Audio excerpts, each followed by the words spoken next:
Good evening, ladies and gentlemen. Thank you for joining us. We're just waiting for all of the participants to enter.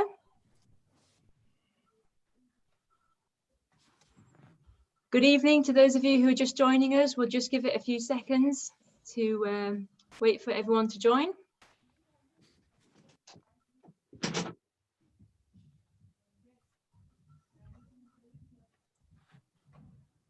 Welcome everyone who's just joined us. We'll just give it a few more seconds while people are joining. We've still got people coming in. Good evening to those of you who just joined.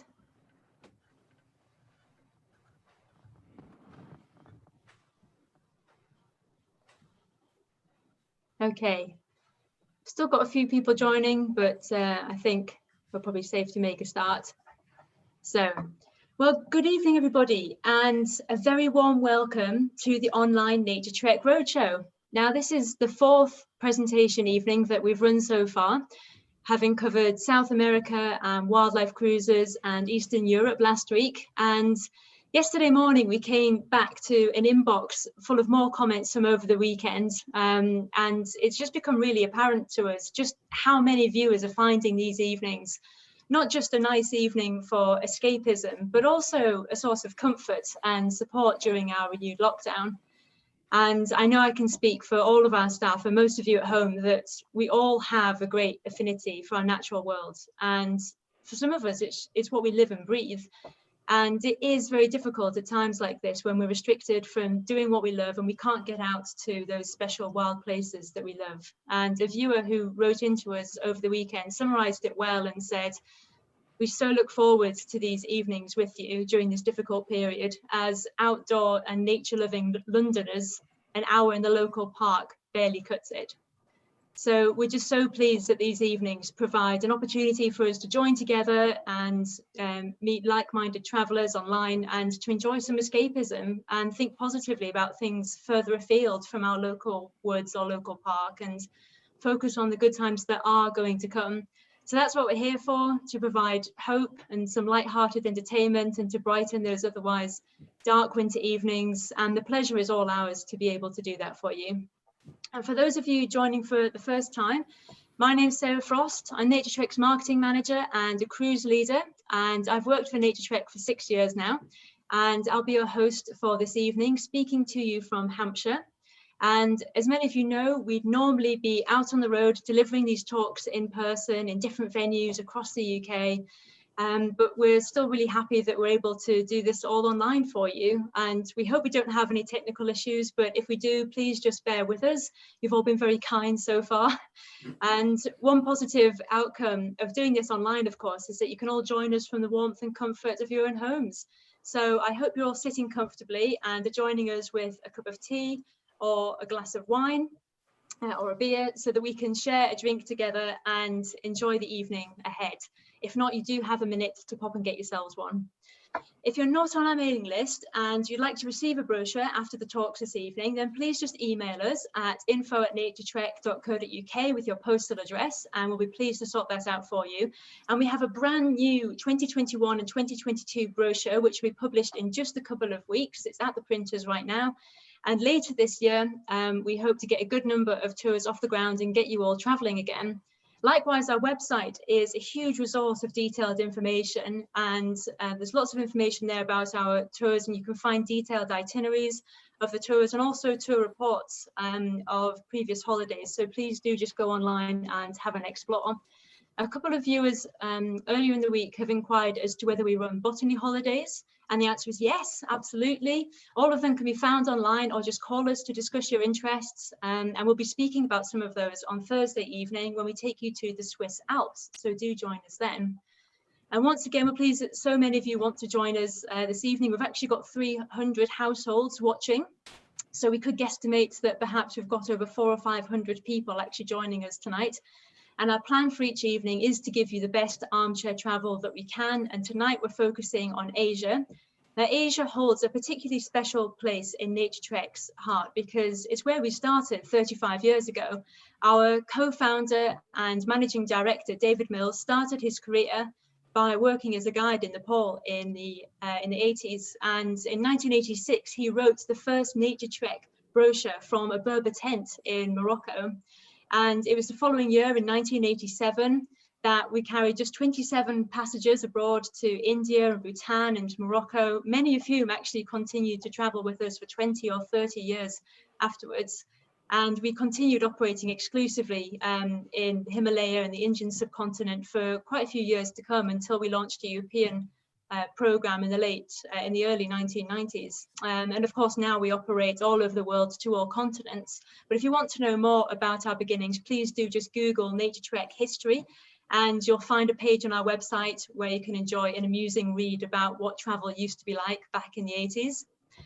And we want these sessions to be interactive, so please do ask any questions you may have by using the Q&A section at the bottom of the screen, be it questions about the tour or the destination, or specific questions about how the travel industry is responding to the pandemic as a whole. We're very happy to chat about all of this. It's what we're here for. We'll type replies as and when we can throughout the evening, but we'll have our main question time at 9:05 when we finish the last presentation. And for any people who are new to using Zoom, don't worry, we can't see or hear you. It's only the panelists that are in the spotlight. So without any further ado, we're going to kick off our Asia evening, and I'll hand you over to Tom, who will introduce himself and take us first to Borneo. Over to you, Tom. Great, thank you, Sarah. You just share my screen with you all. Okay, good evening, everybody. My name's Tom Mabbett. I'm an operations manager for Naturetrek. I look after holidays all around the world, really, from weekends in the UK, lots of tours in Europe, over in South America, and also in Asia. And I've been lucky to lead tours across the world as well, including to the wonderful island of Borneo. So I'm going to spend the next 20 minutes or so on a bit of a whistle-stop tour, really, around Borneo, highlighting our fantastic tours there and the incredible wildlife. So first of all, where is Borneo? So it's in the Southwest Pacific, just south of the Malay Peninsula, and it's the third largest island in the world. It's about 3 times the size of the UK. And we focus all our 4 current itineraries on the northern state of Sabah. So it's a Malaysian state. So this is all Malaysian, and then the south of the island is Indonesian, and then the tiny state of Brunei here. So a bit more geography, a little bit of a close-up of Sabah. And just some of the areas that we visit. So we fly via Kuala Lumpur, and then fly into Sandakan to start our tours. And then we'll cover various reserves around the state. So here's Sandakan, nearby is Sepalok, where we usually start with a night or two. And then we have the Kinabatangan River running across the state, across this sort of direction. We have the wonderful Tabin Reserve here, the Danam Valley Conservation Area, and Mount Kinabalu. I'm going to be focusing largely on a relatively new reserve, the Dramakot Forest Reserve, which is here, and some of the fantastic mammals in particular that can be seen there. So as I said, we start the tour normally with 1 or 2 nights in Sepalok, just to get over the flight and explore some fantastic habitat on the doorstep here. It's about half an hour from Sandakan, so nice and easy after the flight. Then we'll visit the fantastic Orangutan Rehabilitation Centre. So it's a fantastic chance to get close to these animals that are basically really given a second chance in life. They're released into this reserve. They're not sort of enclosed or anything. And then offerings are put out for them, and they'll come back and take advantage of that. We'll also make sure we visit the sun bear sanctuary, a wonderful chance to see the very elusive species in the wild, of course, the world's smallest bear. And we'll get close views of them at the sanctuary. And also explore the wonderful rainforest here. There's a fabulous tract of forest with a lovely canopy walkway, and one of the best places in Sabah to see some very special birds, including this endemic Bornean bristlehead. So after the first night at Sepalok, we strike off into the heart of Sabah, when we head for the Dramakot Reserve. So I'll be talking through our Dramakot forest mammals tour now, and we'll spend the next 7 nights in this wonderful reserve searching for some of Borneo's most exciting species. It's actually won awards, the Dramakot forest, for the way it sustainably manages the reserve. So it's around 55,000 hectares. It's sort of split up into different sections, and it's very well managed. And it's actually shown that this style of logging and work actually can benefit some species, and it's done very well. So this is just a view across this wonderful forest reserve. This is our accommodation. You stay in rather basic chalets. You're certainly not visiting Dramakot for a luxurious lodge experience. There are other lodges in Borneo that can offer that. You're really here for the wildlife, and we're staying at the headquarters of the forestry department, and striking out from here lots of tracks and trails that crisscross the reserve, just finding just a whole host of special species, which I'll come to. In the daytime, we'll take leisurely walks just around the lodge grounds and some nice rainforest trails. This is a whiskered tree swift, one of the many special birds we can find. The stunning Bornean falconet, the smallest raptor in the world. This bird's barely larger than a bullfinch, and there's usually a couple of pairs around in the lodge grounds, often feeding on butterflies and insects. And a really impressive red-bearded bee eater. It's quite commonly seen just birding around the lodge grounds in the daytime. All 8 species of hornbill can be found at Dramakot. This is helmeted hornbill, the rarest of the 8. This large sort of casque on top of the bill, and it's a really long tail. So we'll be lucky to see this species, but we have good success with them. And it's really the mammals. So this is I have better photos of orangutan, which I'll show you later, but a good chance of seeing orangs at Dramakot. This one was just outside our chalet, and actually heard it rustling around in the palm and ripping bark off this palm. We all had excellent views of it, and there's family parties are sometimes encountered. So we'll do daytime activities, searching for mammals, which again may include Bornean pygmy elephant, using the tracks just outside the lodge.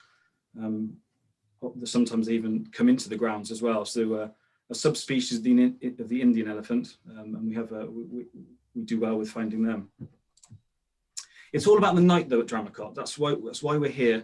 We're going to put a real effort in, and we're allowed to spend up to 6-7 hours a night, with breaks of course, covering this amazing reserve and trying to find the special nocturnal wildlife. We're traveling in a vehicle such as this one. We'll be spotlighting, sort of a very high-powered torch shining around for eye shine of wildlife, and it's an extremely exciting way to find and enjoy wildlife. This is a buffy fish owl, a very commonly encountered species on any night drive anywhere in Borneo, really impressive owl, which will drop down to puddles and pools and take frogs and will fish as well. And wherever you are in Borneo, you're going to come across civets, various different species of civet. This is Malay civet, always found on the ground, an omnivorous species, and probably the most commonly encountered. Up in the canopy, we might see the Bornean striped palm civet. You can see the really long tail it has here, perfect for its sort of arboreal nature, always seen up in the trees, foraging. And the wonderful banded civet, just another civet species we might come across. So every time you come around the corner, you never quite know what you're going to get in the spotlight and the eye shine. And all these photos, I should point out, are taken on the tour by guests or by myself, or by other leaders. So this is banded civet. And they thought that banded civet needed primary untouched forest, but they do well at Dramakot with this very sensitive management. Fantastic species, tiny little hairs on the pads of their feet where they sort of sense the worms and insects through the leaf litter. Another bizarre species, this is the little known otter civet. It really is a cross between an otter and a civet, semi-aquatic lifestyle, the long whiskers, and it's got the ears and a nose that can totally close up to allow it to swim underwater and feed on crustaceans and fish, and then can also climb trees as well. So a wonderful species. And binturong here sleeping. It's one of my photos, so a bit of a poor one. You can just about make it out sleeping on this branch here. Again, it's a bizarre species, also known as the bear cat, really large, black, hairy civet with a long, bushy tail, and a big fig fan. It's often the way when you're finding wildlife in Bornean rainforests. Find the fig trees and you find the wildlife. That's certainly the case. This binturong has just been gorging on figs. This is Philippine slow loris, just another of the many mammals that we might come across as we're exploring the reserve every night. Again, this is an amazing species. It has a gland in its armpit which it can lick, and it actually has toxins in it which will repel leeches and ticks and other parasites, and mixed with saliva actually produces a light venom which it uses. So it's a commonly encountered species, but a fantastic one to see. And this is Thomas's flying squirrel. We have lots of different flying squirrels, red giant flying squirrel and black giant flying squirrel. And this shows you the photographic opportunities. Sometimes when you're doing lots and lots of hours with the spotlight, some species will get away, some will move away from the light, but often we can have excellent views and still have a chance of getting some nice photos. This is the wonderful Kalugu, also known as the flying lemur. Of course, it's not a lemur; it just has a similar shaped head.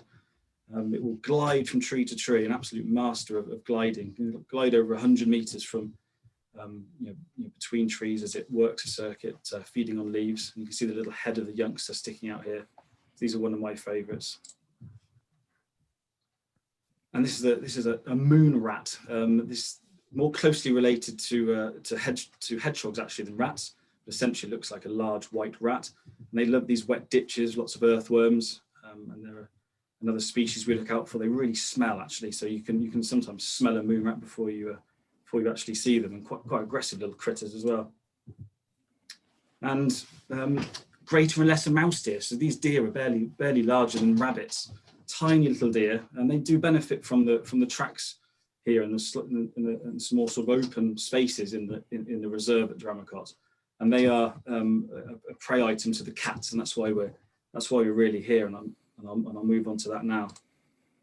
So there are 5 species of wild cat in Borneo, and this is the leopard cat, the most frequently encountered species, around the same size as our sort of domestic cat here. You also have marbled cat, flat-headed cat, the near mythical bay cat, and also the sunder clouded leopard. So we've managed to see all 4 of the 5 species across our tours. The bay cat would be very special indeed, yeah, this is the wonderful leopard cat, which we see with great regularity. This is the species we're really after. This is why we sort of go spotlighting for many hours every night to try and intercept a sunder clouded leopard moving around its territory. So this was the first sighting that was ever made on a Naturetrek tour. An animal walking directly towards the vehicle, not phased at all on its path around its territory, and that's what we're hoping to do: intercept them as they're moving around. And covering these trails is the best way to do that.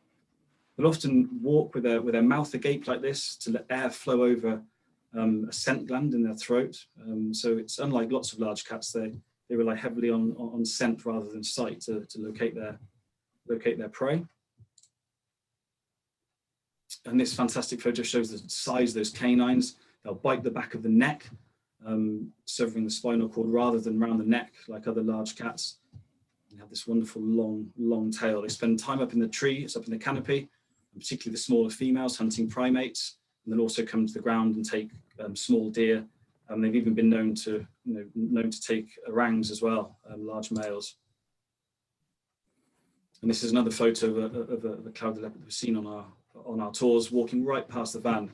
It seems that when they want to move along the track, they will do, no matter if we're in the way. So this is a fantastic view that the group were very lucky to have. And it shows you, this photo I like, is just where the animal gets its name, these cloud shapes on the legs and the markings there. Fantastic creature. And just another shot showing that incredible tail, which they use for balancing as they move through the treetops. So that's Dramacot in a nutshell. There's lots of night drives, very exciting place to visit, fantastic spotlighting, and just a wonderful wealth of incredible mammals and birds. We spend a week there on our sort of more mammal intensive tour. After that, we'll head to the Kinabatangan River via the Gomonton Caves. And this is a love-or-hate experience, really, heading into a cave with hundreds of thousands of bats and a big pile of guano and lots of creepy crawlies. If you do visit, at least walk to the entrance through some fantastic rainforest. And yeah, if you could step inside, it is rather special. Lots of different, over 20 different bat species and many, 4 species of swift, mainly black nest swiftlet and white nest swiftlet. And they'll make these nests that are still harvested. You can just see a rope on the screen here where the locals still harvest these nests to eat, to make soup out of. We'll then finish with 3 nights on the Kinabatangan River, taking wonderful boat journeys. It's a fantastic tract of habitat, and just enjoying wildlife watching by boat. Here we'll find troops of proboscis monkey, a fantastic place again to see wild orangutan. Again, when they're feeding like this, you can sometimes just shut the engine of the boat off and just sidle up and just watch these magnificent great apes doing their thing. It's a great place to see them in the wild. And again, a good chance of seeing Borneo pygmy elephant coming down often to feed on vegetation at the edge of the river, as this one is doing here. Bird life's fantastic. Blue-eared kingfisher here. We also have stork-billed kingfisher, collared kingfisher. Storm stork is a range restricted species we hope to find whilst out on the Kinabatangan. And just around the lodge, so much interest, lots of pitcher plants, water monitor, lots of reptiles and amphibians, four-line tree frog here, lots and lots to see. On another tour, another sort of more shorter mammal-focused tour, we visit Tabin, wonderful reserve of primary and secondary rainforest, a huge reserve about the size of Singapore. It's a photo of Tabin at night. Fantastic birding, black-crowned pitter here, just lots of different pitters, babblers, flycatchers, raptors, woodpeckers, barbets. Yeah, you name it. There's a huge bird list, and the birding here is really fantastic. We visit Tabin on our Borneo birding itinerary. It's wonderful. Again, all 8 species of hornbill have been recorded here, and this is the wonderful rhinoceros hornbill. And again, there's some fantastic mammals. We head out on the various tracks crossing the forest, and a good chance of intercepting elephants again. And gibbons, North Bornean gibbons. Tabins for a long time had a troop fairly close to the accommodation. So one of the morning activities, you hear their amazing whooping calls at first light, and you head out with a guide and track them down through the forest, watching them leaping through the trees towards the favoured fruiting tree of the time is a wonderful experience. And again, we head out at night at Tabin. Some superb spotlighting, and a fantastic chance of seeing a whole range of species. There's leopard cat again. You can often have numerous sightings of leopard cat in a single evening. And here's my snake slide. I always include a snake slide in these presentations. This was a wonderful encounter I had at Tabin of a reticulated python eating a pigtailed macaque. So it took about an hour to swallow this macaque, and you can just see its feet going down here. So apologies to anyone that's not a fan of snakes, but I had to sneak that one in there. And then we have the Danang Valley Conservation Area, the finest tract of primary rainforest in Sabah, really, and an incredible biodiversity and just spectacular forest, and the lodge down here. This is a more high-end lodge, very comfortable, wonderful viewing around the river and just getting out and exploring the forest. Wonderful canopy walkway, get up in amongst the treetops and watch the being up there first thing in the morning is an incredibly special experience with all the sounds as well. And it's arguably the best place in Sabah really to just to see orangutans and spend time watching them. They're very, very well studied here. Researchers following them almost 24 hours a day at times. They know where to find them. And this is a big male here with these big facial flanges, wonderful animals. And again, we head out to nice spotlighting. This is Western tarsier with these huge eyes, and just another of the amazing mammal species we can hope to find in Borneo after dark. And in complete contrast, on our birding tour and on any extensions, you can visit Mount Kinabalu, standing at just around 4,000 meters, a complete contrast. This is sort of montane, mossy cloud forest, lots and lots of endemic species. The wonderful whitehead's trogon species here, species list of over sort of over 350 species in the Kinabalu National Park. Lots and lots of endemics as well. We have the whitehead spider hunter and broadbill as well. Bornean tree pie, Temminck sunbird, Bornean green magpie. Lots and lots and lots of bird species. And some great mammals as well. This whitehead's pygmy squirrel. Lots of squirrels and tree shrews. Less of your big mammals at Kinabalu National Park, but lots of endemic squirrels and tree shrews, and a fantastic habitat to explore. Complete contrast to your lowland rainforest when you get here. And you don't need to climb the mountain. You can do if you want to as an extension, but this is all in the foothills and the fairly low altitude. It's superb. So that's a real whistle-stop tour through Sabah and our offerings there. And I'm going to finish with a photo of primary untouched rainforest. You will see signs visiting Borneo of palm plantations, and I'm asked quite often, do you see the devastation? There will be signs of it flying over it, and as you're traveling around, but there still are these pockets of fantastic primary untouched rainforest, absolutely chock full of wildlife. And it's very important we keep visiting these places. So I really hope you consider a visit, and I hope you've enjoyed the talk. And thank you very much for listening. I'm going to now pass you over to my colleague Rajan, who's going to take you to Sri Lanka. Oh, thank you, Tom.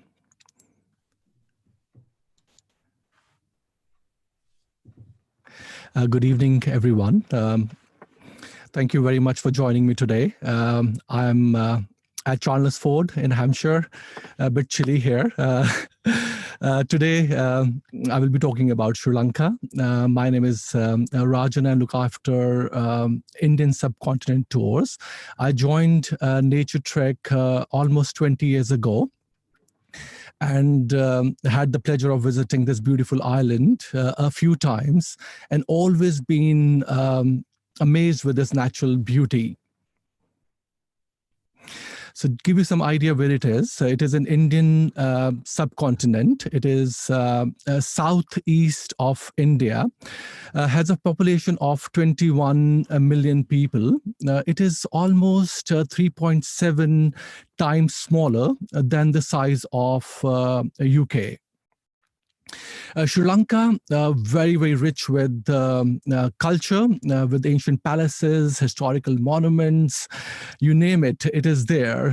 It is obviously have a rich heritage of almost 2,500 years. With culture, it offers amazing wildlife as well, the natural beauty. Today, I will be talking about our most popular tour to Sri Lanka, which is Wildlife and History. As the name suggests, it covers history, it covers the wildlife, and this is the map, this is the route which we'll be taking. So we'll be covering the culture aspect, and then we'll be going on to the wildlife, and then ending it here. We fly with Sri Lankan Airlines, which is the only direct flight to Colombo. It takes just over 10 hours to reach, and we arrive next in the afternoon and travel to Anuradhapura. It takes around 4 hours on the road, but to make it more comfortable for our clients, we stop en route to do some birding, have light snacks, enjoy the local fruits. We arrive at Anuradhapura, which is one of the UNESCO World Heritage Sites. There are 8 World Heritage Sites in Sri Lanka, and this is one of them. It is one of the sacred ancient capitals, and offers lovely views and lovely opportunities to see these lovely monuments. The picture which you see on the right of the sacred fig tree, the root of this tree was brought from India, where Lord Buddha got his enlightenment. This tree is living, and it was planted 2,200 years ago. So a very holy site for Buddhists. On this tour, we stay in a mix of hotels, starting from a small family run to heritage to some modern with a bit of a luxury like this one on this slide. For people looking for more culture, we offer a day trip from Anuradhapura, which is only an hour's drive, to Polinavar to see the lovely carvings. It is famous for these very fine carvings on these monuments, and for the standing and reclining Buddha. It is almost 14 meters. It is again a World Heritage Site, a UNESCO World Heritage Site, and all these monuments which you see here were built in 12th century. Now we'll give culture a little break and we'll move on to our next destination, which is Sigiriya, to see the lovely wildlife and endemic birds like Sri Lanka grey hornbill, Sri Lanka wood shrike, Sri Lanka jungle fowl. And this is the place where we have the opportunity of doing the amazing night game drive. Here we look for nocturnal mammals like fishing cat, red slender loris, gray slender loris. Look at these mesmerizing eyes. These lorises are around 6 to 8 inches tall. Their eyesight is extremely good, but they don't like the light. So when we do our night game drives, we make sure we take red lights with us and don't use flash photography. They breed twice a year and normally have 1 or 2 offsprings at a time. We also look for common palm civet. We look for giant squirrel, jungle cat. So if you like the sound of these nocturnal mammals, we offer another trip called Sri Lanka at night. And in that, we not only visit Sigiriya, but we visit other places in this beautiful island and focus on these nocturnal wildlife. While in Sigiriya, we can't miss this amazing rock fortress. It is a beautiful rock, and it is named as a Lion's Rock Fortress because of its shape. We have to prepare ourselves for a little challenge to climb all these 1,200 odd steps to the top of the hill, where we see beautiful fresco paintings, we see King's Throne, and many other beautiful carvings, a swimming pool, and we have lovely views of the surroundings from the top. But people who are not feeling that adventurous, they can do some birding on the footsteps with our guide. We use Hotel Sigiriya. The main reason is, of course, the lovely views of the rock fortress from our hotel, and of course, the comfortable accommodation. Next destination is Kandy, but before we reach Kandy, we stop en route to see these lovely rock cave temples. These rock cave temples are almost 2,200 years old, but the fresco paintings which you see in these pictures here and the Buddhas, there are around 150 odd statues of Buddhas. Some are reclining, some are standing, some are sitting. They have different shapes and sizes, and it's very interesting en route tour before we reach Kandy, which is the most sacred site in whole of Sri Lanka. It is secret mainly because of the temple of Tooth. The tooth relic of Lord Buddha is kept in this temple. We visit a few more monuments before going to the well-maintained and the beautiful botanical gardens of Kandy. Here, as you see, the love is in the air. It's one of the most romantic places. And if somebody's feeling romantic, they can express their love here to their partners. Like I did when I was in these beautiful surroundings. In the evening, we go and see these lovely folk dances of Sri Lanka. Look at these beautiful musical instruments which they're playing here, their dresses, their styles. The whole day today is wonderful. It's just offers so much. We move on to the hills today. We move on to the hills and we stop en route to see the tea gardens. We also stop in a tea factory to see the process of tea making, and we'll have the opportunity of tasting the exotic Sri Lankan tea there. We arrive in Nurelia, which is also known as Little England because of its Victorian architecture, the old post office, the cabin near Lake Gregory. It is a beautiful scenic place. From here, we do a 45-minute journey to Houghton Plains National Park. Today is going to be a very exciting day, mainly because we get up first thing in the morning. So the wake-up call is at 4 in the morning. Because we don't want to miss any wildlife, any endemic species. And we have the opportunity of doing walks in these lovely surroundings. Most of the walks are very much flat, but there are a bit... at places they're a bit difficult.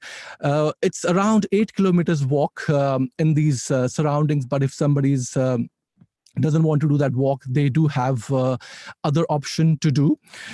We here look for endemic species like Sri Lanka whistling thrush. We look for a yellow Eade bulbul, Sri Lanka white eye.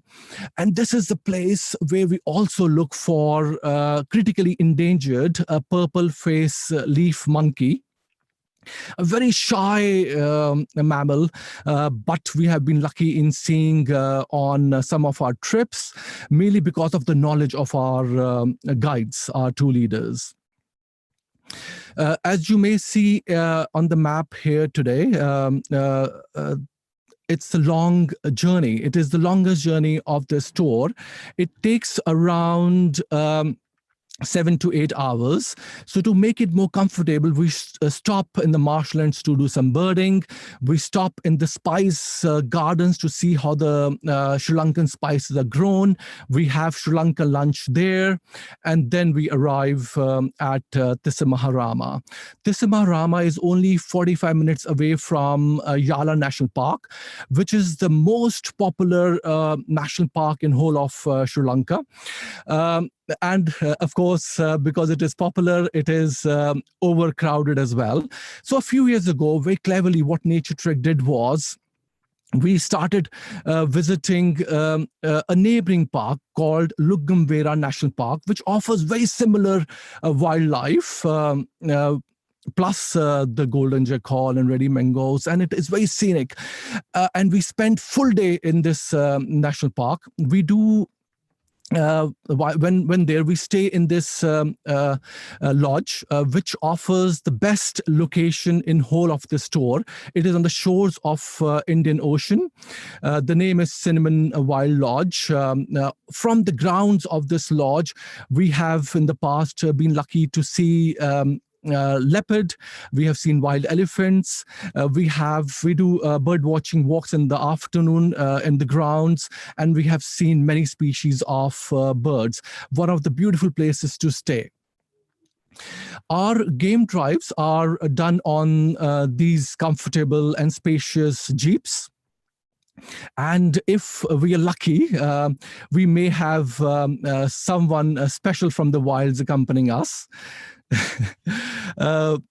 We, of course, not miss the most popular national park, which is Yala National Park. It is mainly known for the leopards. Sri Lankan leopards are slightly bigger than African leopards. They are around, I think, 60 plus leopards in this national park. They're not shy at all. The chances are very high that you will see one. The area of this national park is around 400 odd square miles. So the chances are very high that you will see many other species, including sloth bears. I'm afraid the population of sloth bears are declining declining in Sri Lanka.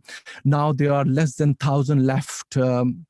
There, we look for wild elephants. We also have very good chances of seeing marsh muggle crocodile. And the whole 2 days in Yala, in visiting Lungamvera National Park and Yala National Park, offers you the best opportunities to see the mammals, especially leopards. We move on to Udawalawe National Park, which is a smaller park compared to Yala. It is a place which offers the best opportunities of seeing wild elephants in the world. It has around 700 plus wild elephants in an area of around 200 square miles. And there we stay in a lovely accommodation called Centuria Wild. Here we also visit the elephant transit home. We're not allowed to go close to the elephants, but there's a platform where we sit and enjoy seeing how they're fed.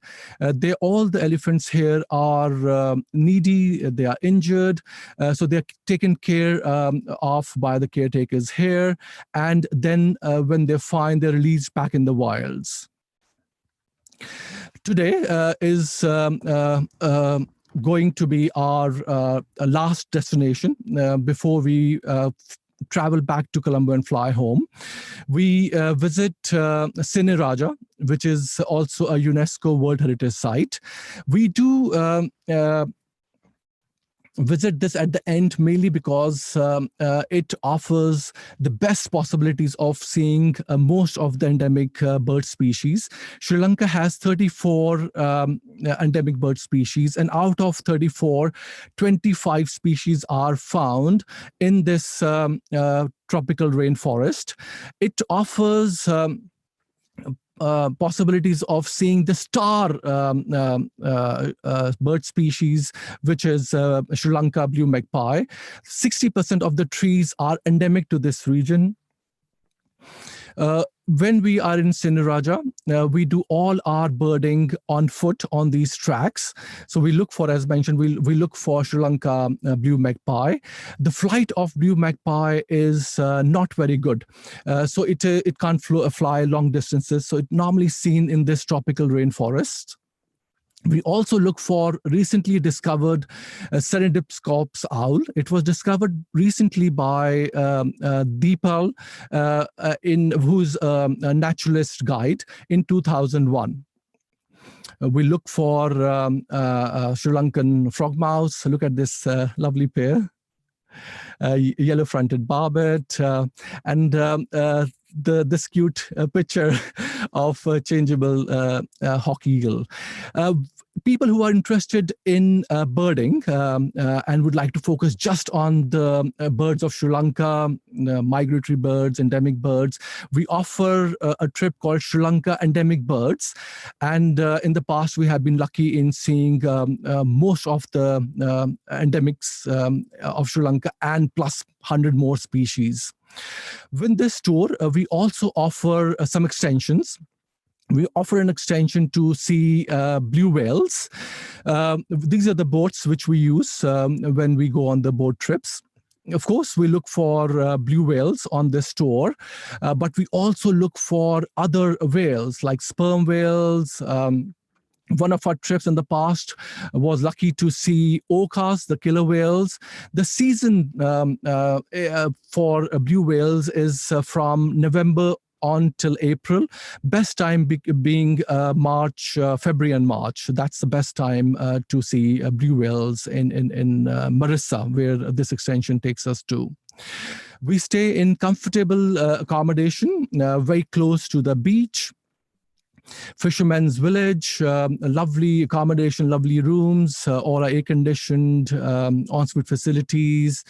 The boat trips are done in the morning. In the afternoons, we arrange different activities. And one of the activities is to visit Galle, a historical city, which is an hour's drive from Marissa. And we visit the Dutch fort. We try and visit the famous Galle cricket stadium, and finish our extension before we travel back to Colombo and fly home. The second extension which we offer, as it is a trip in which we visit a lot of destinations, we offer an opportunities to stay near the beach and do nothing. So just relax in these lovely surroundings, in this lovely hotel, and enjoy yourself. You must be wondering what happened to all that exotic Sri Lankan food, the cuisines. So let me tempt you with this picture. My favorite being coconut roti, which is here, but it offers so much, starting from the fresh seafood to egg hoppers. Having said that, we offer vegan, we offer food, basically anything what you want, gluten-free. So anything is possible in Sri Lanka. If you don't like spices, no problem at all. We can cater that for you as well. Again, another trip which we do, in which we focus on blue whales and leopards and some cuisines, is Sri Lanka blue whales and leopards. So we offer different holidays. This is one of the ones in which we visit most of the highlights of the island. So thank you very much for listening to me. I hope I have tempted you enough to travel to Sri Lanka and book with Naturetrek, hopefully when things get better soon. Thank you very much. That's great. Thank you so much, Rajan. That last slide of yours has made me extremely hungry with all those lovely dishes that you have there. That was brilliant. And thank you very much, Tom, for taking us to Borneo as well. Fantastic. Right, folks, we're going to take a short break now, just for 10 minutes, and we'll be joining back here at 8:25. So go and get yourselves a top up, and we'll be back here in 10 minutes time. Thank you.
Welcome back, everybody. And taking us to India is Andy Tucker for the second half of our Asia evening. Over to you, Andy. Thank you, Sarah. Good evening, everybody. And welcome into my home office here in the north of Hampshire in Basingstoke, just on the outskirts of Basingstoke, where I've been working hard pretty much since March last year with my colleagues to try and shepherd Naturetrek through this pandemic. But it's a welcome change of scenery this evening, given these talks, as Sarah's explained, and a chance for us to indulge in a bit of escapism. So I'm going to be taking you across tonight to India. I'm very fond of India. I've spent a lot of my career in the travel industry working with Spanish-speaking Latin America and Spain. But actually, back in 1999, India was the venue for my second ever leading assignment for Naturetrek when I led our old birds and mammals tour to Ranthambore and Bharatpur. And in 2018, 2019, I made a couple of repeat visits to Satpura on our wildlife festival tour and to Kana on a family wildlife holiday. And in fact, some of you who were with me in Satpura in March 2019 are on this evening. So hi guys, nice to see you around again. Yeah, let's have a look at the wildlife of central India then. Just first of all, let's get our bearings. Here's New Delhi. Sometimes we fly into there, alternatively to Mumbai. And the region I'm going to be talking about this evening is Madhya Pradesh here in central India. Largely rural area characterized by woodland, rivers, rocky outcrops and plateau, and some of India's best and well-known national parks are kind of in a circle around this state. Kana, I'm going to be talking about this evening, and also Satpura, slightly more central here. On our way into Satpura, we flew into Mumbai 2 years ago and then took a connecting flight to Bhopal. Bhopal might ring a bell in your minds. It was the site of that horrific gas explosion back in 1984. So it was quite poignant for us as a group to visit Bhopal and see the city for what it is today, a thriving cultural centre, which relies on tourism, quite quiet and a nice place to begin the tour. But this map also gives you an idea of how we make use of the internal flights within India, and also the domestic train services to get between the cities and the national parks. Train travel is something that might put people off travel to India. And for this reason, amongst others, it's really vitally important we have a top quality local team in India, because Indian railway stations are not for the faint-hearted when you first experience them. But the local crew are so well versed in operations that when your carriage pulls into a station, be it Agra or Delhi, there's invariably a smiley, recognizable face which miraculously appears at your very window seat. They know exactly where to stand on the platform to greet you, regardless of what seat you're sitting in. It is a first-class slick operation, and Rajan's worked for these guys before he came to Naturetrek in 1999, and we have a wonderful working relationship with them. So they'll take brilliant care of you, whichever of our many India itineraries you choose to travel on. So onward travel from Mumbai, Delhi, Bhopal will take us into one of the fabulous jungle lodges. This one is Reni Pani on the outskirts of Satpura National Park, constructed with typical materials of the area. And it just oozes old world charm and tranquility and just a focus on high quality customer service. So between game drives and our wildlife excursions, this kind of lodge is a typical base where we'd accommodate you for your wildlife holiday. Beautifully appointed wooden chalets are the norm in a lodge like this, each with their own observation platform looking out over a stream or a small pond or woodland. And it's just a lovely tranquil base to sit back and relax in. Very well appointed rooms, ceiling fans for when it gets hotter, later in the season, lovely comfortable beds, and as I say, just wonderful service all round. To get into Satpura National Park, it varies on the season. When I was there in March, we're getting towards the end of the dry season, so the Tower River here, which has been dammed, is right at its lowest ebb. We're kind of at the bare bones of the reservoir here. So we drive down what would be flooded banks at different times of the year and cross on this floating pontoon. The national park jeeps there are waiting for us on the bank opposite, and then we'll drive up. Having first observed some of the birds over the river, Indian skimmers, perhaps here or en route into the national park, we will see the world's tallest flying birds, the magnificent Sarus cranes. And you can see some ducks there, which if you're viewing in the UK tonight will be familiar to you. A shoveler and plenty of other waders and ducks, which we're familiar with here in Europe. There's always a little bit of a delay at the park border as we go through the paperwork and get people signed in. It's one last chance to rid yourself of your copious morning coffee before the jeep drives into the national park. And just a word on the transport here. Rajan touched on this, and so did Tom. It's a key one for a lot of you, either concerned about legroom or concerned about maybe having your camera equipment easily accessible by your side.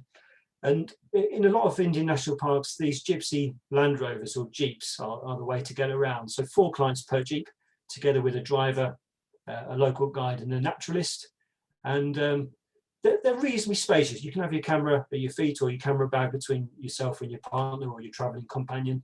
And they're a reasonably comfortable way to get around the parks. And you can see people here wrapped up fairly warm. And certainly if you go in November, December through to early March, early morning jeep drives into the national parks can be surprisingly cold. So it's very much a case of wrapping up a good winter jacket or windbreaker. The lodge will provide blankets for you as well. And until the sun rises and the heat of the day starts to encroach, it can be decidedly chilly in the morning.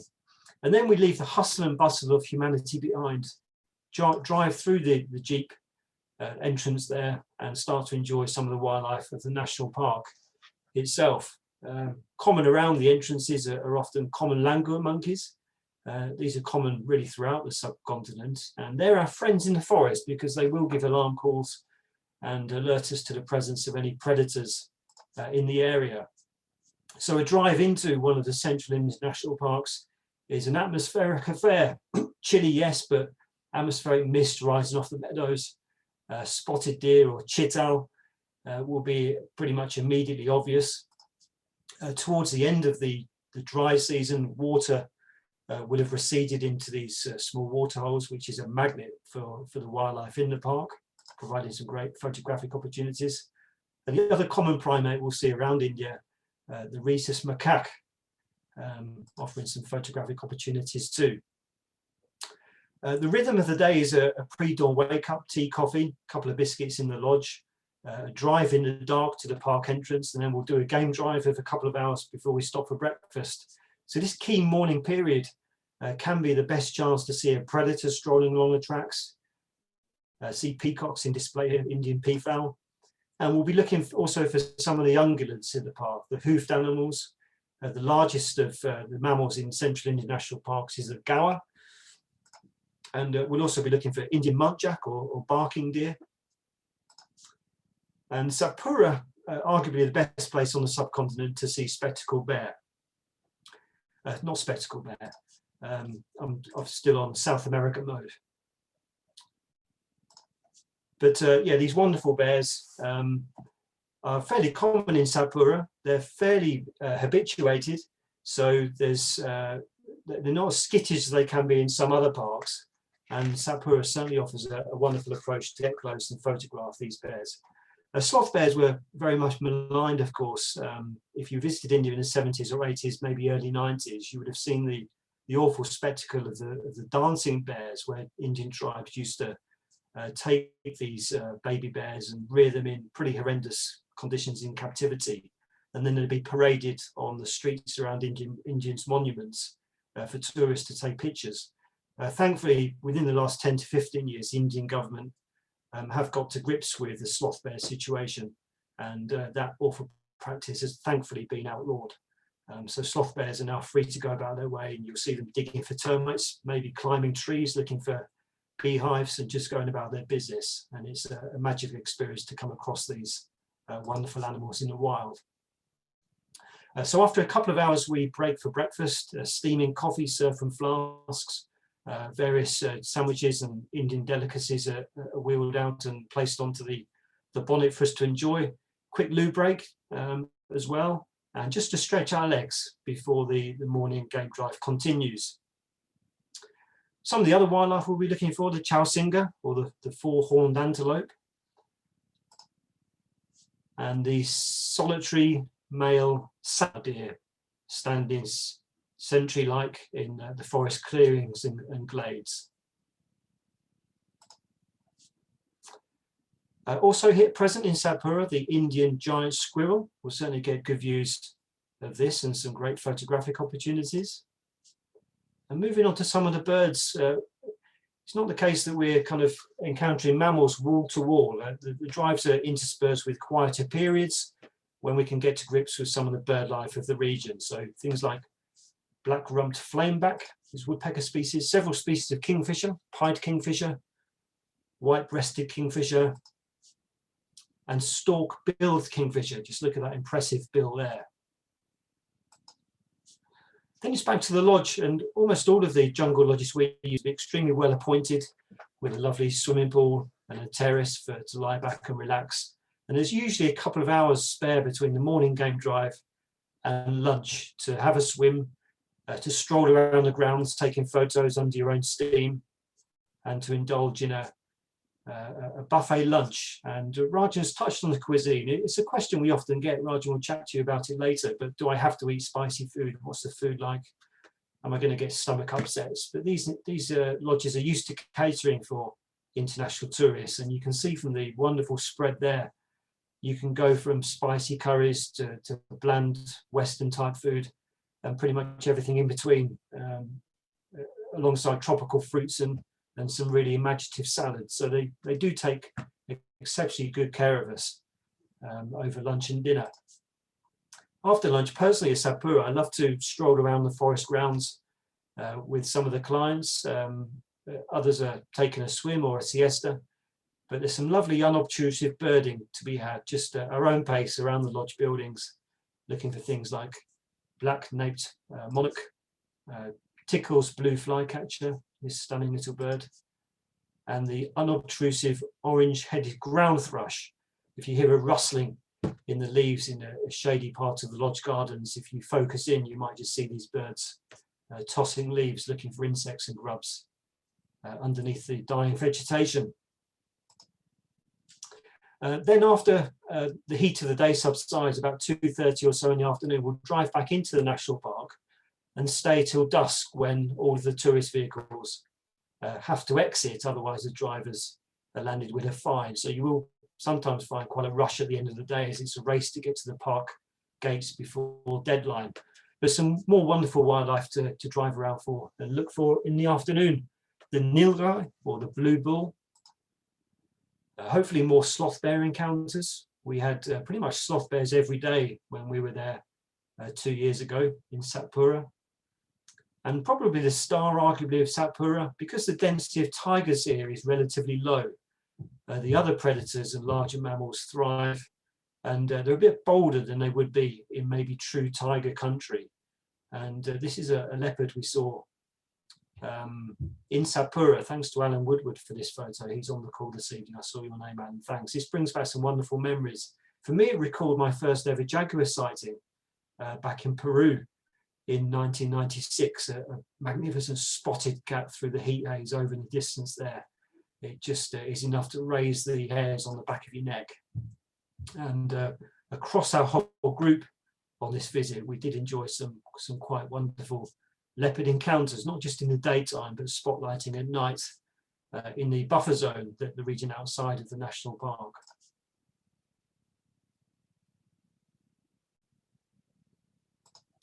My reading material on the flight over to India on that occasion and on the way back was this book by Jim Corbett, The Man-Eating Leopard of Rudraprayag. And you might think, what's Andy recommended this bloodthirsty tale for? But it's wonderful reading. I really do recommend it. It's set in India. It's a true story, 100 years ago. So it gives a wonderful insight into India all those years ago. And Jim Corbett was a hunter, but he was also a first-class naturalist. And although the story, of course, centers on the tracking down of this man-eating leopard, Jim Corbett gives a wonderful account of the wildlife present in India's forests 100 years ago. Well worth a read. Moving on then to, I guess, a topic a lot of you have tuned into this talk on India, and that's the tiger. Few mammals on earth strike such a feeling of well, wonder and excitement, I guess. I can certainly remember my first tiger back in 1999. It feels yesterday. Tigers struggle, though, to survive in the modern world. And you can see just from this map, the historic range in light yellow there, with the current range today, which is perhaps 7% or so of its historic range. And tiger numbers slipped to a low ebb in about 2010, when there were only 3,000 or so left in the wild. In the decades since, numbers have bounced back somewhat, very positively, to 3,900 or so. And I think the Indian government and the Forest Department have got to grips largely with the help from several international NGOs, not least WWF, in helping tigers to re-establish populations in areas where they've become absent, and anti-poaching patrols, the impact of tourism. Our guides that are with us, they act as anti-poaching patrols, really, when we're out in the field.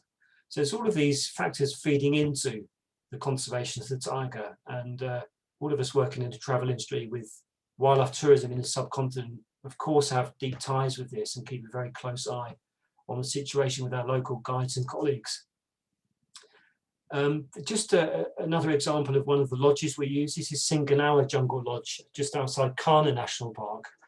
Again, just like Reni Pani, it oozes old world charm and comfort. It's a tranquil base, it's relaxing, the service and food is first class, and it just serves as an excellent base for our explorations. Lovely appointed bedrooms.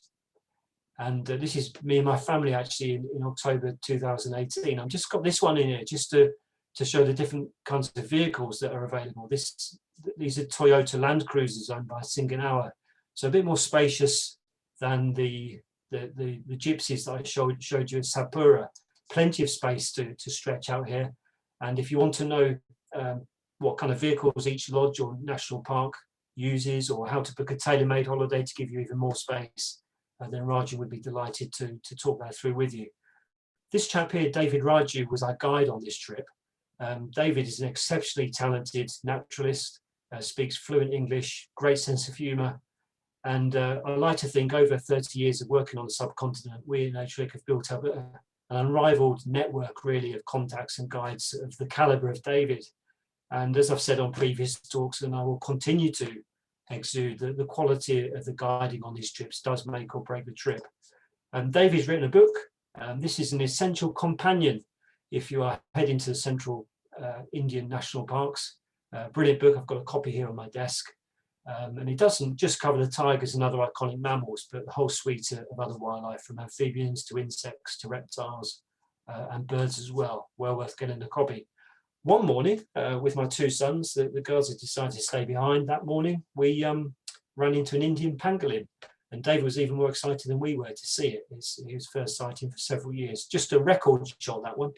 And I do hope, looking back on that sighting and just picturing it in my eyes, scuttling through across the road and into the undergrowth, I do hope that one benefit we'll see from this wretched pandemic will be a stop to the awful trafficking of these animals to Southeast Asia in particular. Once we're inside Kana, the best place on earth to see the Barasingha, or the hard ground swamp deer. During the stay of a few days, you should be lucky enough to encounter a pack of dhole or Indian. It looks quite a sleek animal there, not packed with strength, but these animals are quite ferocious predators, and will track down in packs and kill prey far bigger than it is in itself.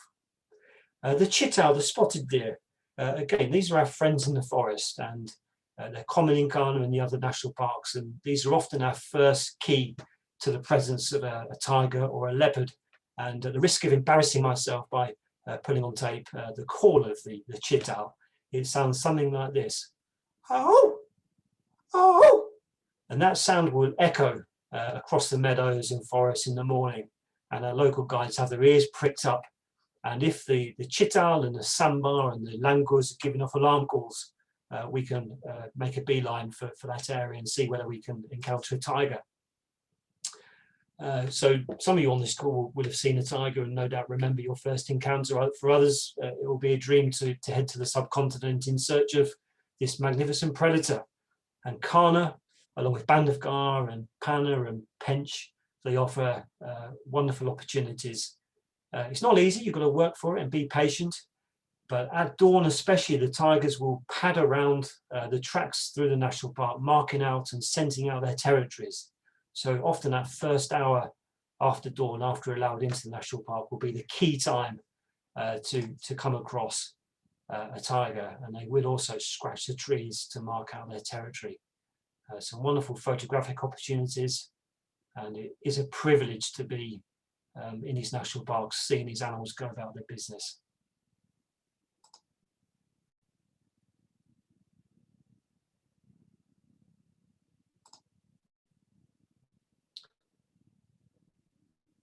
The ewes will follow their mother around for about 2 years after birth before they're, if I can put it, shooed away, and then they're forced to go off and find their own territories. And one of the concerns, one of the challenges for tiger conservation is when tigers expand out of their home territory, when they're forced away by their mother, they are sometimes made to go outside the boundaries of the national park. And this is where the conflicts occur with humans, and why that human management and farming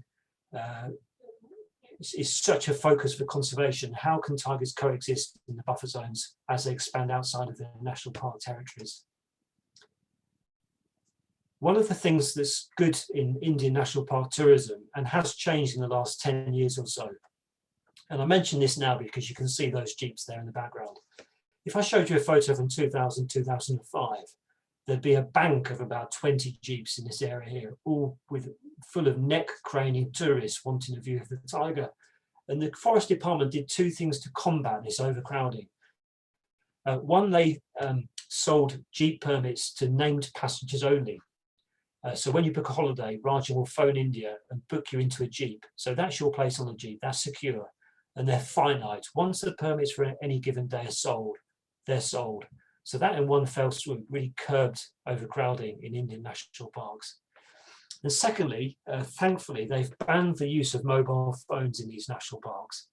So what used to happen is, under the pressure from tourists, jeep drivers would find a tiger and then immediately text out or phone his comrades, who would then put their foot down and drive at 60 miles an hour across these bumpy roads to converge on the tiger sighting. So mobile phones are now banned in the national park. Any driver or guide found using a mobile phone will be heftily fined. So this means that tiger sightings often you can enjoy just with your jeep or perhaps one other jeep. It's a matter of luck and experience rather than the dreaded mobile phone. And that has made tiger watching holidays so much the better.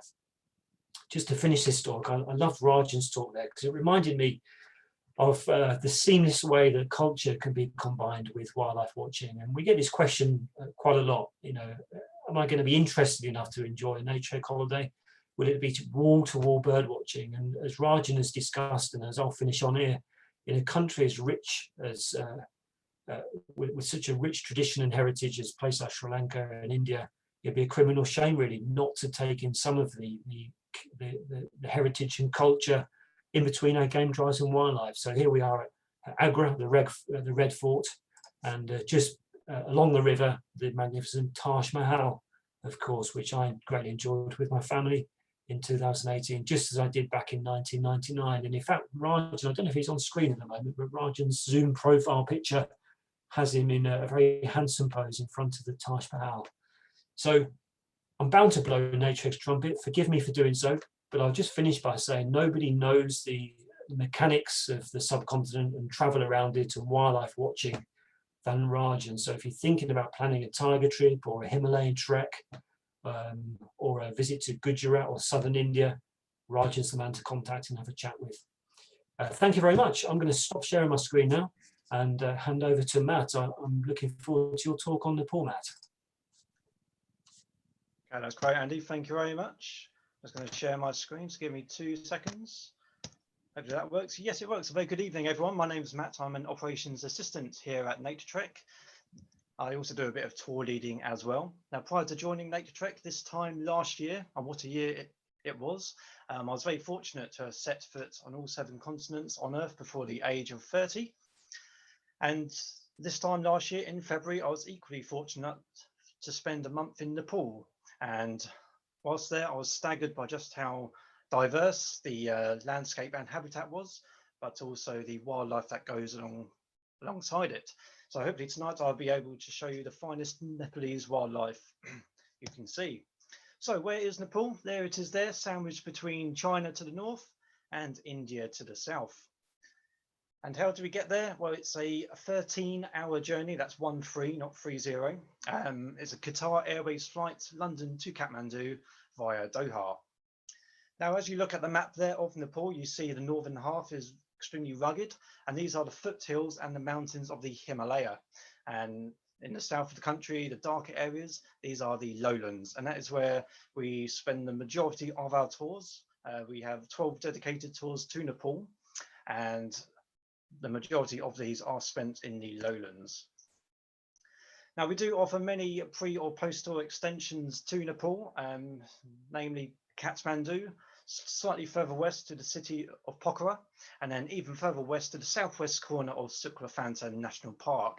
And here is where we also co-own a lodge, that's Suklafanta Camp, and we also own another lodge in the southeast corner called Koshi Camp. Now, Nepal is of course home to many exciting mammals, including the Bengal tiger, the sloth bear, and the Indian one-horned rhino. Now, there are also snow leopards in Nepal, but these are very few and far between and are, of course, very high up in the Himalaya. There are also a plethora of antelopes and primates that also reside in the lowlands.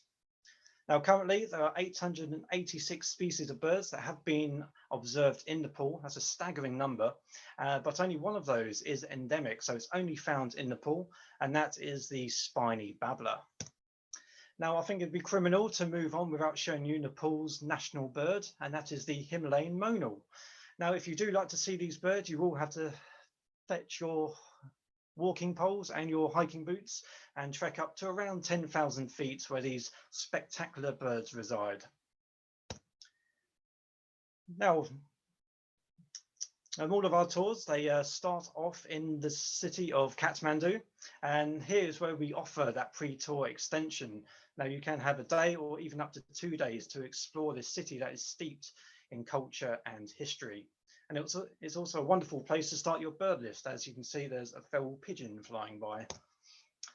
Now, this is part of the old city. As you can see, there's quite a bit of scaffolding around, and that is due to the earthquake that happened in 2015. But as we look slightly further back, those are the foothills of the Himalaya. Now, there's 2 tours I'm going to talk about this evening, and 2 of our most popular Nepalese tours. That is bird watching in Nepal and the tigers of Chitwan and Bardia National Park. And the first day of our bird watching in Nepal tour will be spent in these foothills just behind. Now, these foothills are covered in swathes of forest and are the perfect wintering areas for many Himalayan breeders. And the single track that leads up to the summit of Mount Pulchowki, which is at around 8,000 feet, so not too high, so no need to worry about altitude sickness. This is where we will spend our first day, and the birding begins straight from the off at the entrance gate at the bottom. It's roughly a 45-minute journey from the city of Kathmandu, so not too far at all.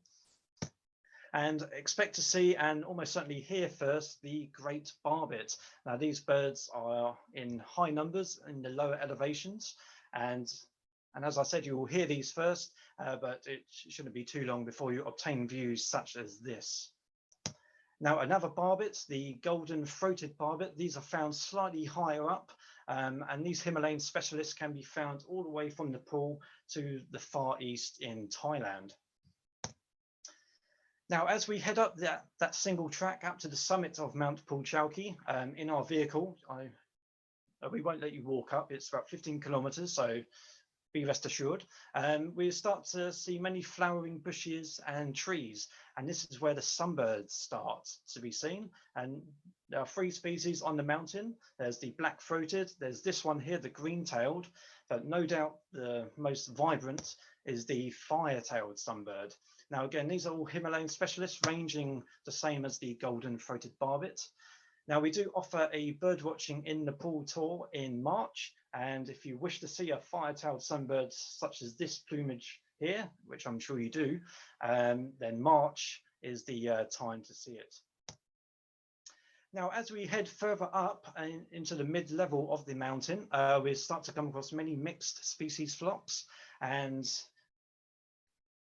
within these flocks, expect to see the black-eared shrike babbler, and also this cartoon character-like long-tailed broadbill.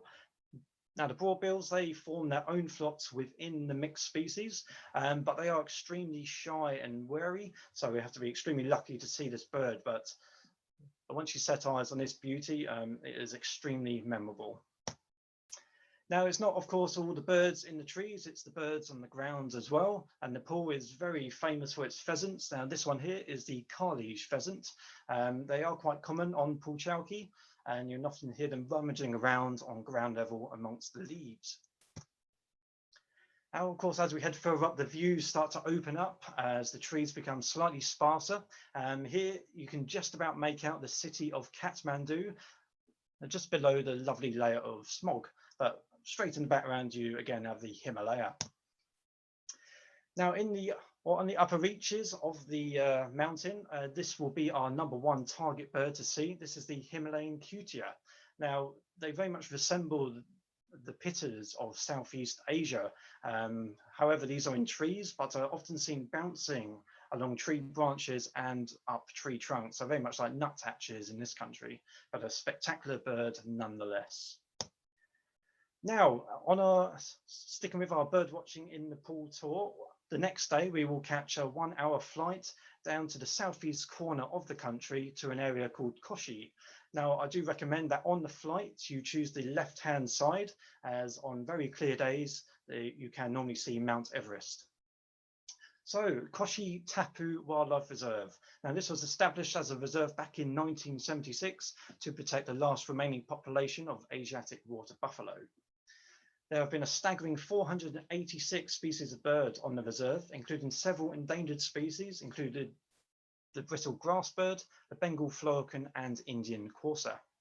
Now, mammals comprise of water buffalo, the blue boar, and the highly elusive fishing cat.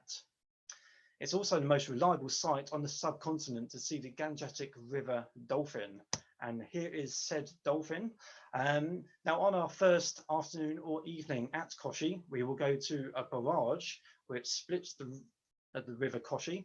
And from here, we expect to see the dolphin, and it shows very well as the fish often get trapped up against the barrage. And this is where we can get views such as this. So this is not an abnormal view. Now, I did mention Koshi Camp. Please don't be put off by the word camp or tented accommodation. This is luxury camping at its finest. And the accommodation across Nepal is absolutely superb.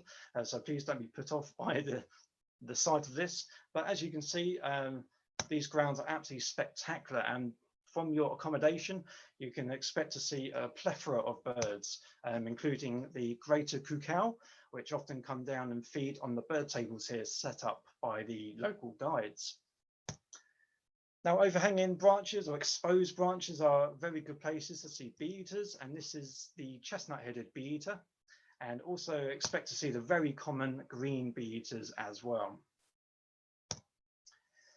Now, we tend to spend roughly 2 or 3 days at Koshi. I only have time to go through one of those days. So here it is. Our first morning, we will head about half hour up the road, where we would be meted by this Zodiac type vessel. And here we will slowly meander downstream, observing the abundance of wildlife that can be seen on the sandbanks on either side of the river. So it's a very relaxing journey.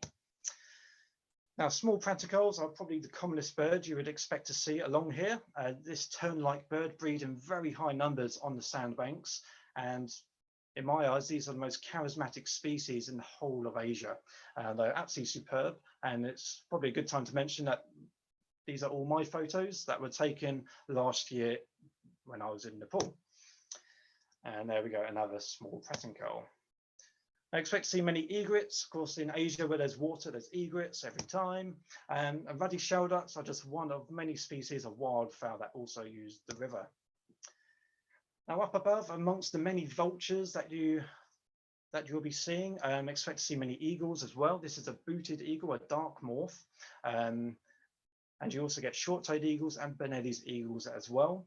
And slightly smaller of the buzzards, this is a white-eyed buzzard. Now just look at that white eye, what a spectacular bird. And these are fairly common across Koshi. Now halfway down the river, we will jump ship onto the sandbanks where there are no breeding birds, and we will start to walk out across the swathes of flat grasslands. And this is where we expect to see many critically endangered species, one of which is the Indian courser. Now these birds, they prefer the short grasses, but are becoming extremely endangered due to wildlife grazing, etc. But at Koshi, of course, they are protected, the areas are protected.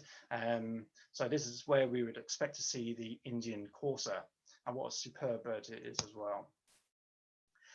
Now, another specialist of this area and the southwest corner of Nepal is the Bengal florican. Now, Nepal is without doubt the best country to see this critically endangered bird. And the best time to see it is around February or March, when all the grasses have been cut. So if you wish to see this excellent bird, get on our bird watching in Nepal tour and head out there for February and March.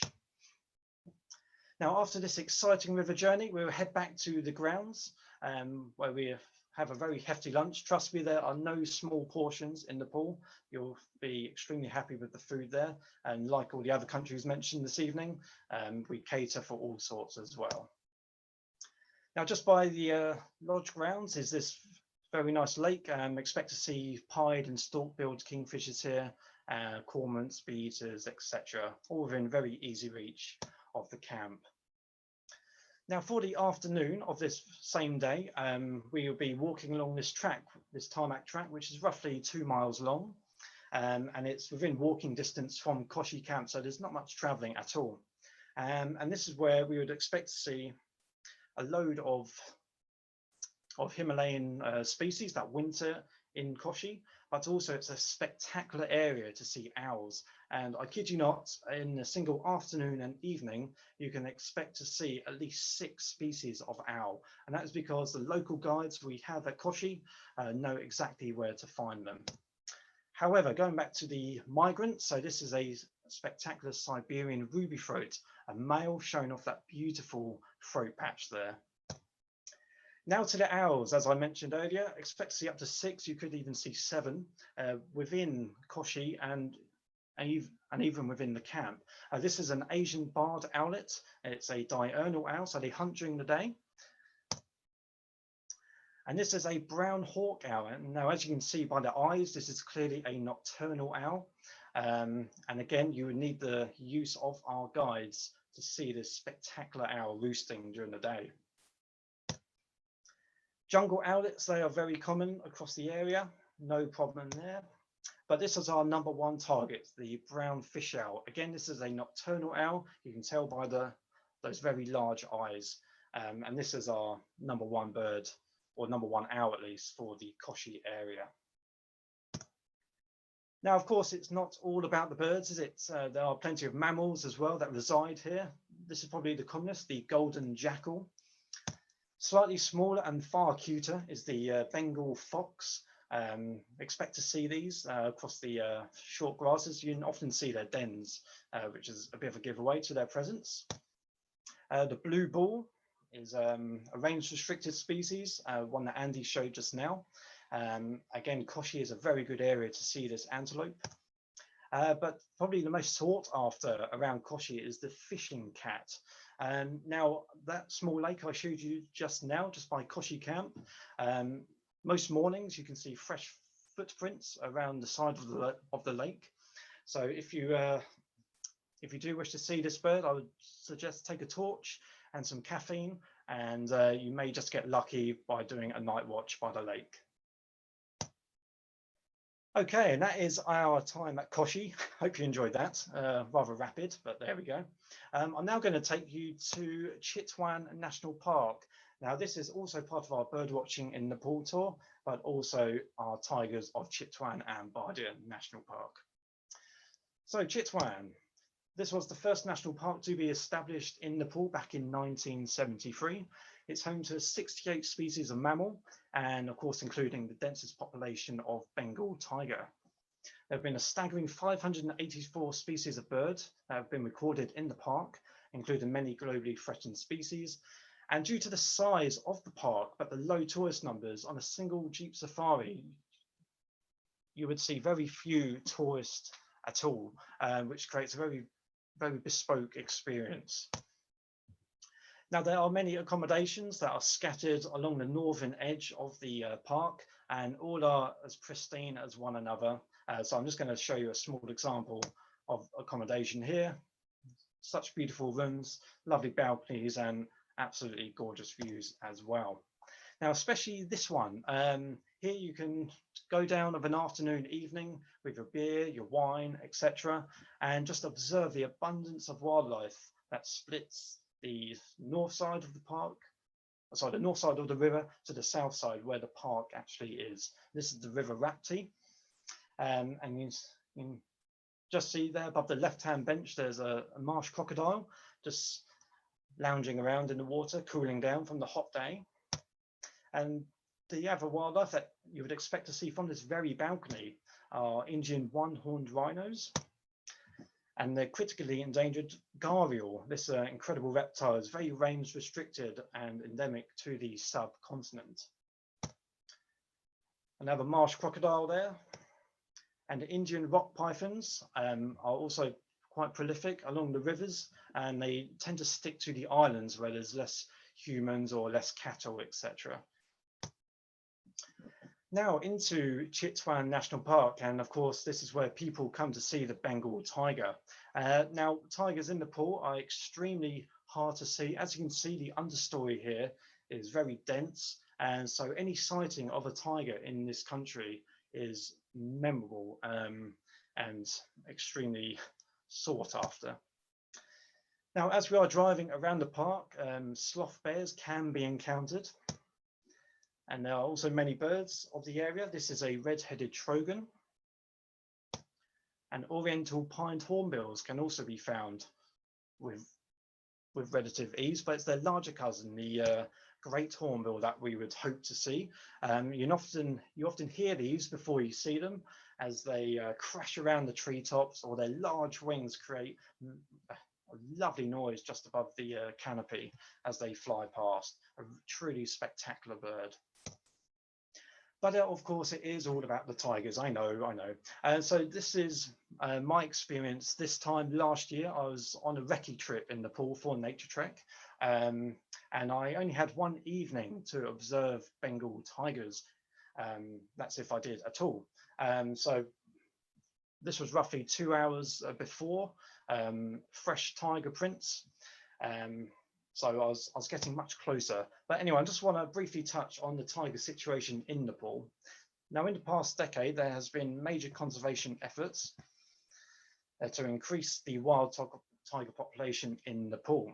In 2009, the population was 121 individuals. However, in 2018, it rose to a staggering 235. Now, this is all due to conservation of the national parks. Around 8,000 troops have been and will continue to be deployed to the areas where the tigers reside. And although the Indian tiger population is unmatched, now and future years will be as good as time as any to see a tiger in Nepal. And this was my experience this day last year. And it just goes to show that these conservation efforts are working. So this is a family of 4. We've got 3 cubs, 1 on the left and 2 next to the adult female. And this was a memorable experience, completely unexpected. I had one evening to see a tiger, and I ended up seeing 4. And all the local guides had never seen 4 animals together. So there we go. Not tying me on. Okay, so that's Chitwan National Park. I hope I've whet your appetite there. I've just got a brief few minutes just to move on to a post-tour extension. I really wanted to mention this area, which is a post-tour extension above the city of Pokhara. And this is where we stay. This is Tiger Mountain Pokhara Lodge. And it's set above the city of Pokhara. So if you look west, you look over the city. But if you look north, you view the mighty Himalaya. And you can also view it from this very swimming pool. Now, the owner of this lodge is a butterfly enthusiast.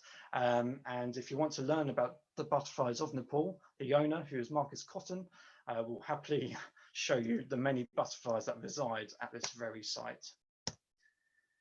And there we go. You can end your superb wildlife holiday in Nepal, overlooking the mighty Himalaya.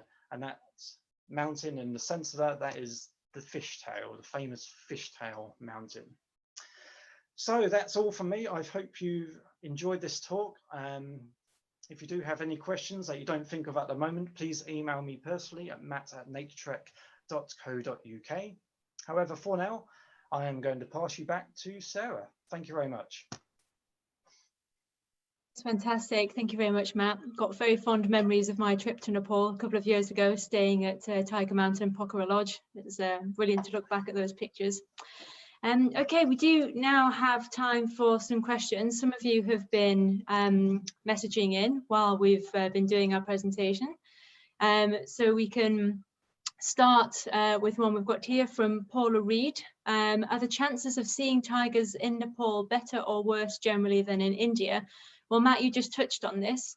And in fact, every single one of us on this call has seen tigers in either Nepal or India. Rajan, would you like to answer this? Sure, thank you. Thank you, Sarah. We have recently started a trip to focus on tigers in Nepal. But having said that, India is still the best place to see tigers, and especially central Indian national parks, which Andy touched on in his presentation. The parks which are Kanha National Park, Bandhavgarh, Tardoba, which all are in central India. They are still to be the best ones. The population, as Matt said, population has increased in Nepal of tigers in the national parks. They're well protected, but they're still shy. They're not that easy to see as compared to in Indian national parks. Great, thank you, Rajan. And a question from Karen: what are the best months to see tigers? And also, how is the air pollution in the national parks? The best time to see tigers will be when it is hot in the national parks, when the vegetation is very low, and the tigers are normally seen near the water holes. So the time is between February and April. That is the prime time. Having said that, the tiger sightings has been good even in October, November, December, January as well. But the sightings, the best sightings are basically when it is hot and dry, February, March, and April. The air pollution, the national parks, especially after the monsoons are normally from June till September, and the parks open again in October. And when you enter the parks in October and November, it's pristine green parks. It's so beautiful. It seems like that you have entered a newborn national park. So it's not really, especially some of the national parks which are very close to the cities. I'm afraid, yes, they have pollution, but others in central India, in Nepal, like in Bardia, in Chitwan, there is not much pollution. Great, thank you, Rajan. A question from Michael Boss: what might be the best trips to see a one-horned rhino? I'll put that out to Matt and Rajan, if either you want to answer. Yeah, that's fine. I'll start with that one. The best trip to see one-horned rhino in Nepal is, I would say, the tigers of Chitwan and Bardia National Parks. The rhino population in Bardia is extremely large, and and you can also see them from that very balcony that I showed you at Chitwan as well. So you have plenty of opportunities to see the rhino there.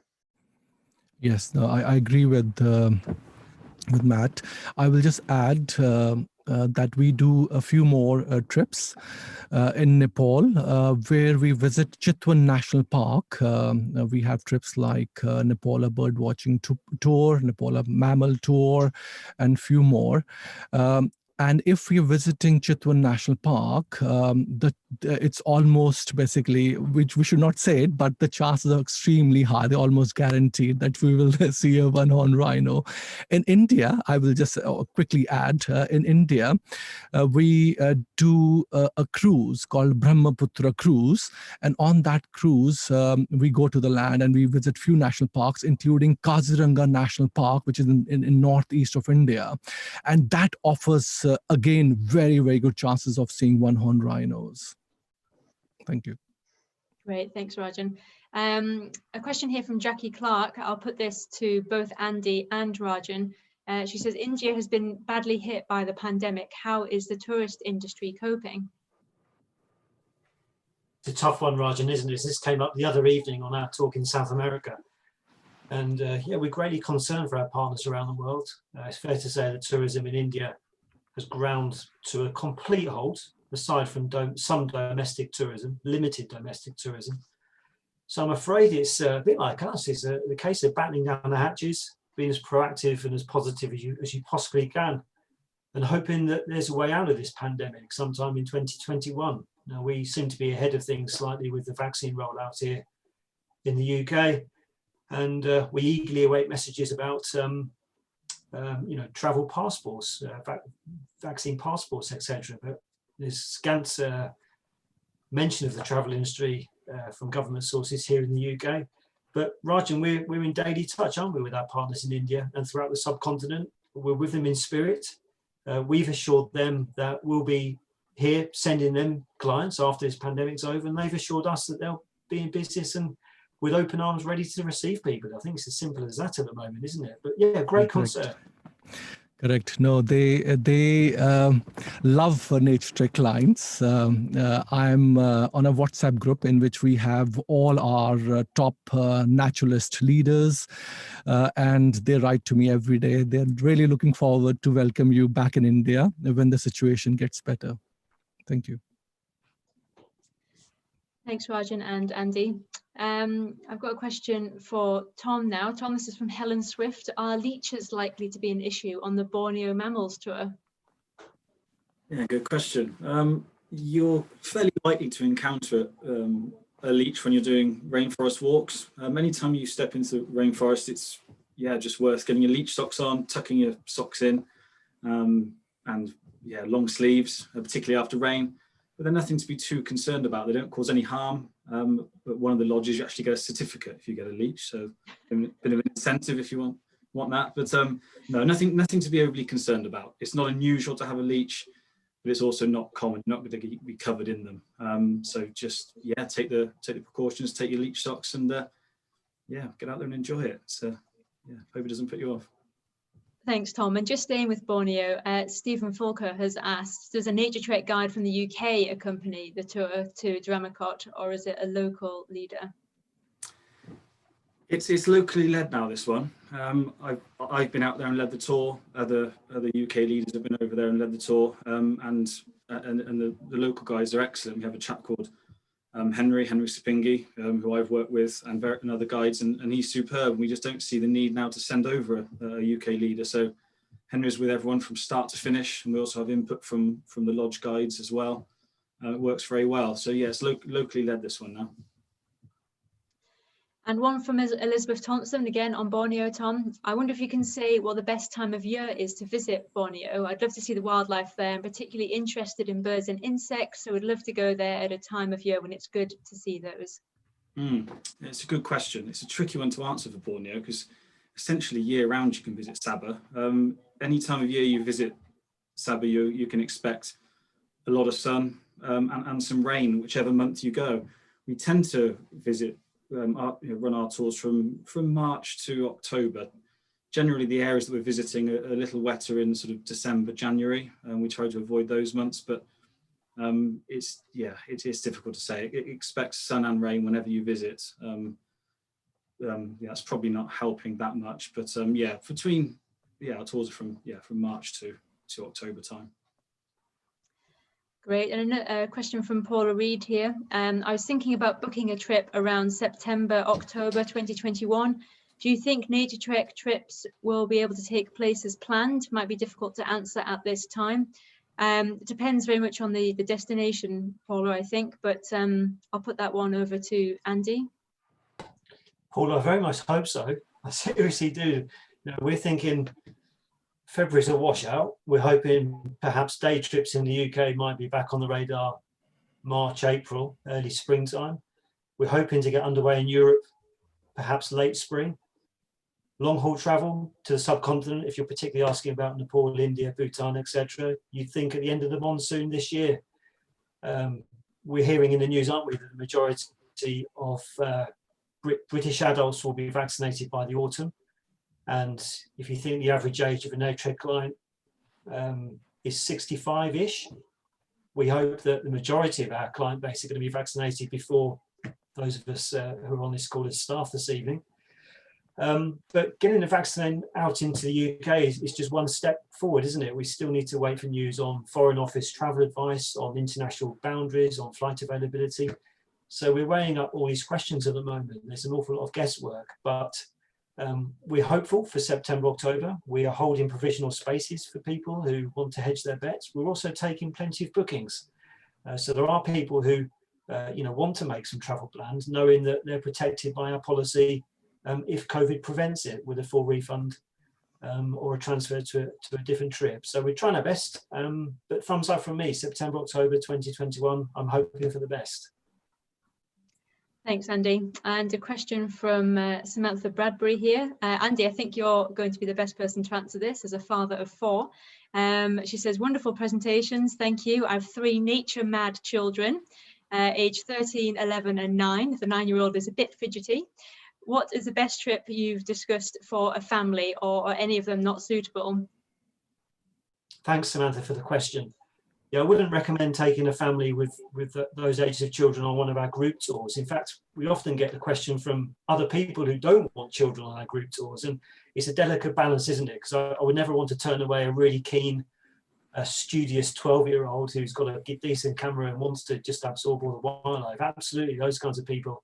Children are more than welcome on our group trips, but traveling as a family, as I touched on there in the presentation, a tailor-made holiday is the way to go, and Rajan would be perfectly placed to help you with arrangements. I took my family across, what ages were they at the time? 16 ranging down to 3, and some of my friends thought we were crazy taking a 3-year-old to India, but we just had the most amazing time with sessions with the village pottery potter, food tasting sessions, the Taj and the Agra fort, as well as all the game drives, catching amphibians at night. It was just a fantastic family holiday. I couldn't recommend it enough. But for 3 children of the ages you've described, tailor-made is certainly the way to go. Great, thank you, Andy. And I can't see any more questions that are unanswered. So I think we can bring this evening to a close. I can see a couple buried in chat, Sarah. One from Patsy Coles. Yeah. On weight restrictions on internal flights for camera kids. This is a question we get all the time, not just regarding the subcontinent. Rajan and Tom, just say a few words on that, how you handle those kinds of requests in terms of your destinations. Sorry, Andy, I missed that. What was the... It's, are there any weight restrictions on the internal flights for camera kits? And I was just saying that's quite a common question we get across our product, isn't it? Yes, yeah. Yes. Sorry. Go on, Rajan, you answered that. Sorry, Tom. We to India, we arrange a photographic trip, which is India a photographic tour, and on that tour we use British Airways, which is a direct flight to Delhi, and they offer 23 kgs in hand plus 23 kgs as a check-in luggage. So there's no problem at all. So wherever, if you're doing a tailor-made trip and you have a lot of camera gear, we will use the airlines which offers you more luggage allowance in hand. And it's this similar case in Borneo. There'll be no trouble with luggage allowance. There's no small chartered flights or anything like that. So there's no problem. I'm just going to throw my own question in for Sarah and Matt. When I had a chat with Matt last week about preparing for this evening, I said to him, I know all about your trek in the Himalaya, but I don't want you talking for 20 minutes about an arduous Himalayan trek, because that's going to rule out 90% of the people on the call.